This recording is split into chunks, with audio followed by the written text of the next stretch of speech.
एक लीडर का सबसे बड़ा हथियार क्या होता है? शायद कोई बड़ा फैसला लेने की ताकत? नहीं। असल में यह है सुनने की कला। ये कोई सॉफ्ट स्किल नहीं है, बल्कि बहुत ज्यादा प्रेशर में एक जरूरी टैक्टिकल हथियार है। तो चलिए समझते हैं कि कैसे मुश्किल समय में ध्यान से सुनना ही एक लीडर का सबसे बड़ा कौशल बन जाता है।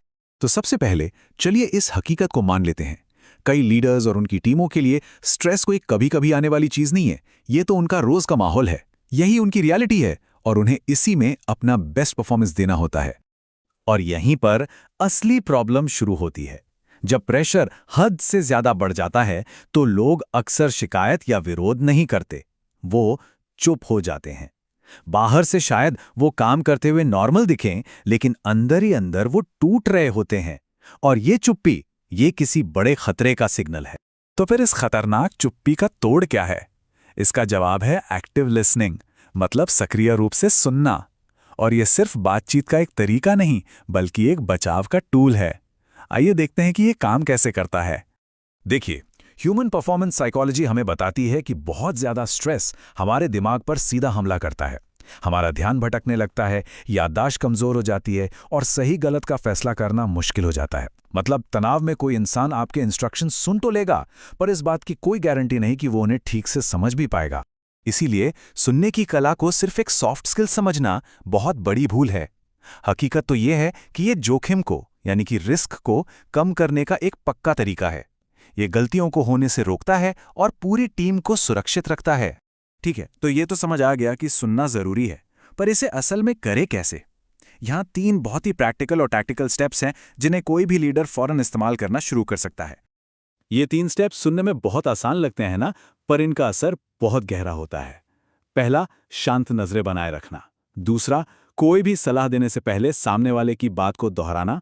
और तीसरा, उन चीजों पर ध्यान देना जो कहीं नहीं जा रही हैं। इसके पीछे की साइंस भी बड़ी दिलचस्प है।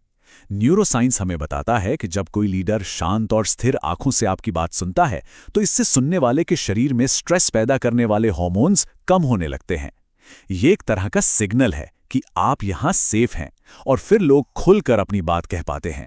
दूसरा स्टेप है दोहराना। अपनी कोई भी सलाह देने से पहले बस सामने वाले की बात को अपने शब्दों में दोहराइए। जैसे, तो आप कह रहे हैं कि थकान की वजह से रिएक्शन टाइम पर असर पड़ रहा है। ये छोटा सा काम न सिर्फ किसी भी तरह की गलतफहमी को दूर करता है, बल्कि ये सामने वाले को यकीन दिलाता है कि आप वाकई उनकी बात सुन रहे हैं। इससे भरोसा बनता है। और तीसरा, उतना ही जरूरी कदम है उन इशारों को समझना जो शब्दों में नहीं कहे जाते।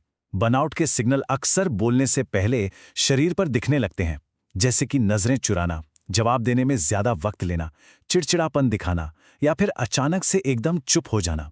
इन इशारों को पकड़ लेना प्रॉब्लम को बड़ा होने से पहले ही रोक सकता है। अब देखिए, एक लीडर की पर्सनल कोशिशें तो जरूरी हैं ही, लेकिन असली बदलाव तब आता है जब ये आदत पूरी टीम की स्ट्रैटेजी का हिस्सा बन जाए। तो चलिए देखते हैं कि इसे एक सिस्टम में कैसे बदला जा सकता है। इसका सबसे कारगर तरीका है रेगुलर चेक-इन्स। और ये कोई फॉर्मल मीटिंग नहीं है। ये एक ऐसा भरोसेमंद स्पेस बनाने के बारे में है जहां टीम के हर सदस्य को ये पता हो कि एक तय समय पर उनकी बात जरूर सुनी जाएगी। जब लोगों को ये भरोसा होता है तो अपनी परेशानियों को मन में दबाकर नहीं रखते। और जब आप ऐसा सिस्टम बना लेते हैं ना, तो इसके फायदे जबरदस्त होते हैं। इससे टीम में लॉन्ग टर्म लॉयल्टी बनती है, अनुशासन मजबूत होता है, और अगर टीम को कोई झटका लगता भी है तो वो उससे जल्दी उभर पाती है। सीधी सी बात है, जब लीडर सुनने में कंसिस्टेंट होता है तो टीम भी भरोसेमंद बन जाती है। यहाँ एक और आम गलतफहमी को दूर करना बहुत जरूरी है। टीम के सदस्यों की बात सुनना या उन्हें सपोर्ट करना नरमी बरतना नहीं है, बल्कि ये परफॉर्मेंस को स्थिर करने का, उसे स्टेबल बनाने का एक तरीका है। ये पक्का करता है कि टीम के लोग मानसिक तौर पर काम के लिए तैयार रहें, खासकर उन मौकों पर जब उनकी सबसे ज्यादा जरूरत हो। तो आखिर में सवाल ये उठता है कि ये सब एक लीडर के लिए क्या मायने रखता है? क्या इससे उनका अधिकार, उनकी अथॉरिटी पर कोई असर पड़ता है? चलिए इस पर बात करते हैं। अक्सर एक डर होता है कि अगर एक लीडर बहुत ज्यादा सुनेगा तो शायद उसकी अथॉरिटी कमजोर पड़ जाएगी। क्या ये सच है? जवाब बिल्कुल साफ है, और शायद थोड़ा चौंकाने वाला भी। सुनने से अथॉरिटी कमजोर नहीं होती, बल्कि वो और भी ज्यादा तेज और असरदार हो जाती है। असल में जो लीडर्स सच में सुनते हैं उन्हें समस्याएं दूसरों से बहुत पहले दिख जाती हैं।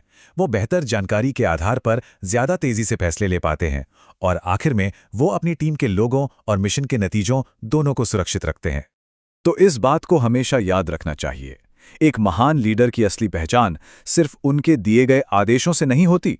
उनकी असली पहचान इस बात से होती है कि वो कितनी कड़वी सच्चाई सुनने का हौसला रखते हैं, और यही उनका सबसे बड़ा और आखिरी हथियार है।